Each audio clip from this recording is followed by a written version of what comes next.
तीन थर विधायक गणशिक्षा विभाग मंत्री पूर्वतन एवं समस्त प्रिय समीर रंजन दास समस्ते गुगुली भाई डाकती एवं मंगराज महाराणा सहित बहुत भल संपर्क थिला सांगठनिक दृष्टिकोण तेणु आज एकादश उपलक्षे अनुरोध करेंगे श्रुतिचारण प्रदान करेंगे। स्वगत मंगराज महाराणा आम जहाँ को मंगू सार बोली डाकू आज एकादश मंचरे पूर्वतन विधायक वेणुबाबू और अन्य समस्त पंचासीन विश्वकर्मा महासंघ संघर नेतृमंडली और राजनैतिक नेतृमंडली मंच तले समस्त सुधीवृंद जो मैंने मंगराज महाराणा को भल पाती एवं एकाठी काम करथिबा पूर्वतन सरपंच आमर विभूति ठारू आरंभ कर अन्य समस्त गुरुजन माने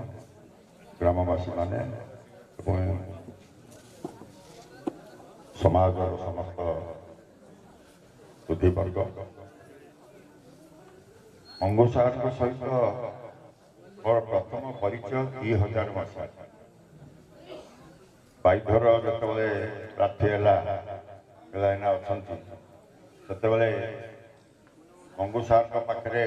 मोर मन अच्छे राति प्राय 12:30 गोटे कबाट बाड़े उठे तो शिक्षकता चाकरी करता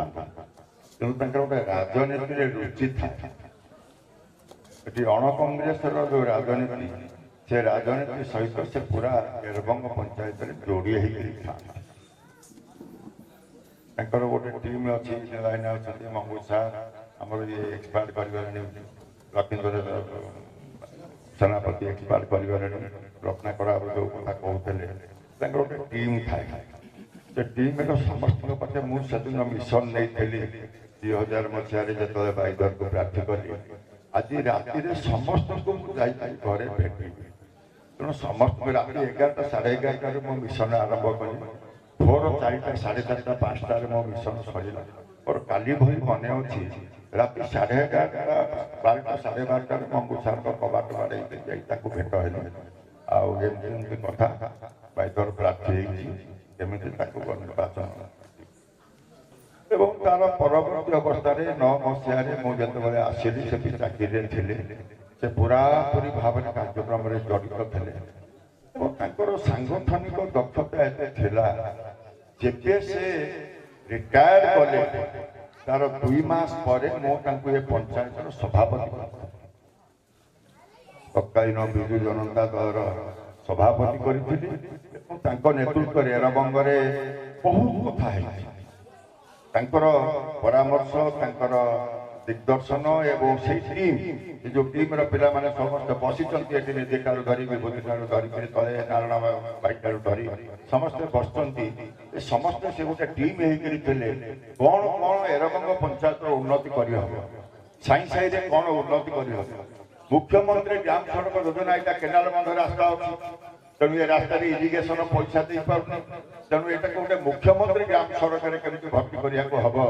तेणु से एरबंग तरंगिरा कथार ही मुख्यमंत्री ग्राम सड़क योजना रास्ता पशिकी आज ये कार्यक्रम जहाँ आज आप निश्चित भाव उपलब्धि कर तेणु सी गोटे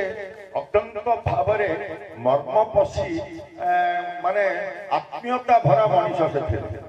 मोर गोटे छोट दुर्गुण आपण मैंने कहीपारती बेले बेले कार्य मत पसंद नहेले मुझे गाड़ी थी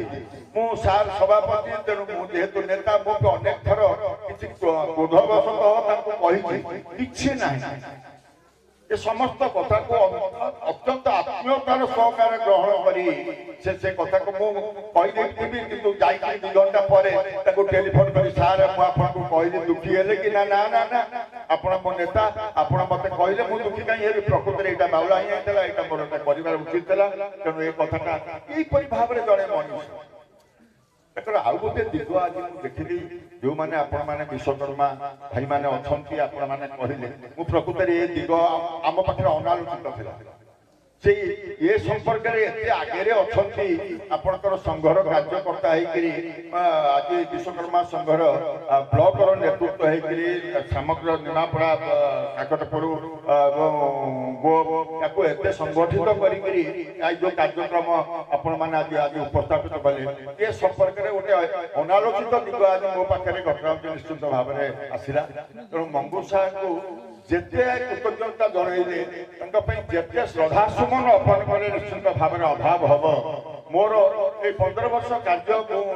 ଦାୟିତ୍ୱ ନେଇକି କଲାବେଳେ ତାଙ୍କର ପ୍ରତ୍ୟେକଟି ସମୟରେ ତାଙ୍କଠାରୁ ଯୋଉ ଭଲ ପାଇବା ପାଇଛି, ତାଙ୍କଠାରୁ ଯୋଉ ସଦିଚ୍ଛା ପାଇଛି, ତାଙ୍କଠାରୁ ଯୋଉ ଆତ୍ମୀୟତା ପାଇଛି, ସେ ମୋ ଠାରୁ ବୟସରେ ବଡ଼। ସେ ସମସ୍ତଙ୍କର ସର୍ବବିଦିତ ନାଁ ହଉଛି ମଙ୍ଗୁ ସାର୍। କେହି କେବେ ତାଙ୍କୁ ନାଁ ଧରି ଡାକନ୍ତିନି, ସମସ୍ତେ କୁହନ୍ତି ସାର୍, ମଙ୍ଗୁ ସାର୍। ସେ ମଙ୍ଗୁ ସାର୍ ହିସାବରେ ସବୁ ଜାଗାରେ ପରିଚିତ। ଏବଂ ଆଜି ନିଶ୍ଚିତ ଭାବରେ ମତେ ଯେତେବେଳେ ତାଙ୍କ ପୁଅ ଫୋନ କଲେ ବାବା କହିବା ଦରକାର ନାହିଁ, କାର୍ଡ ପଠେଇବା ଦରକାର ନାହିଁ, କି ଆସିବା ଦରକାର ନାହିଁ, ଗୋଟିଏ ଟେଲିଫୋନ ତାଙ୍କ ପୁଅ କରିଥିଲେ, ତାପରେ ଆମ ପିଲାମାନେ ମତେ ଖବର ଦେଇଥିଲେ ଏବଂ ଆଜି ଆମେ ଆସି ନିଶ୍ଚିତ ପହଞ୍ଚିଛେ। ଏବଂ ପ୍ରଭୁ ଜଗନ୍ନାଥ ନିଶ୍ଚିତ ଭାବରେ ତାଙ୍କର ଆତ୍ମାକୁ ସଦ୍ଗତିତ କରିବେ। ମୁଁ ନିଶ୍ଚିତ କହିବି ମଙ୍ଗୁ ସାର୍ ଆମ ହୃଦୟରେ ସବୁଦିନ ପାଇଁ ଅମର ରହିବେ, ବେଲବଙ୍ଗବାସୀଙ୍କ ପାଖରେ ସବୁଦିନ ପାଇଁ ଅମର ରହିବେ। ତାଙ୍କର ଯୋଉ ଆତ୍ମୀୟତା, ତାଙ୍କର ଯୋଉ କାର୍ଯ୍ୟ, ସେଥିପାଇଁ ସେ ସବୁଦିନ ପାଇଁ ଆମ ପାଖରେ ମନେ ରହିବେ। ପ୍ରଭୁ ଜଗନ୍ନାଥ ତାଙ୍କର ଆତ୍ମାକୁ ସଦ୍ଗତି ଦିଅନ୍ତୁ। ମୁଁ ଆପଣମାନଙ୍କ ପାଖରେ ବିନମ୍ରତାର ସହ କ୍ଷମା ପ୍ରାର୍ଥନା କରୁଛି। ଆଉ ଗୋଟିଏ ଯୋଡ଼ିଏ ଅଷ୍ଟପ୍ରହରୀ ମୋର ଅଛି ଯିବା ପାଇଁ, ଥଣ୍ଡା ଦିନ, ତେଣୁ ସେମାନେ ବାରମ୍ବାର ଟିକେ ଚକରଡ଼ା ଗୋଟେ ଅଛି ଯିବା ପାଇଁ,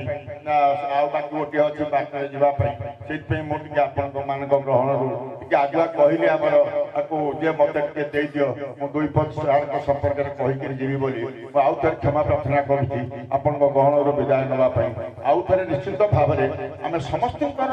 ଯୋଉ ବିଶ୍ୱାସ ଅଛି ପ୍ରଭୁଙ୍କ ପାଖରେ, ପ୍ରଭୁ ଜଗନ୍ନାଥଙ୍କ ପାଖରେ, ନିଶ୍ଚିତ ପ୍ରଭୁ ଜଗନ୍ନାଥ ମଙ୍ଗୁ ସାର୍ଙ୍କର ଆତ୍ମାକୁ ସଦ୍ଗତି କରିବେ। ଆମ ସମସ୍ତଙ୍କର ସେ ପ୍ରିୟ ଭାଜନ ହେଇକି ସବୁଦିନ ପର୍ଯ୍ୟନ୍ତ ରହିବେ, ଏହା ହିଁ ମୁଁ ଆଶା କରୁଛି। ଧନ୍ୟବାଦ।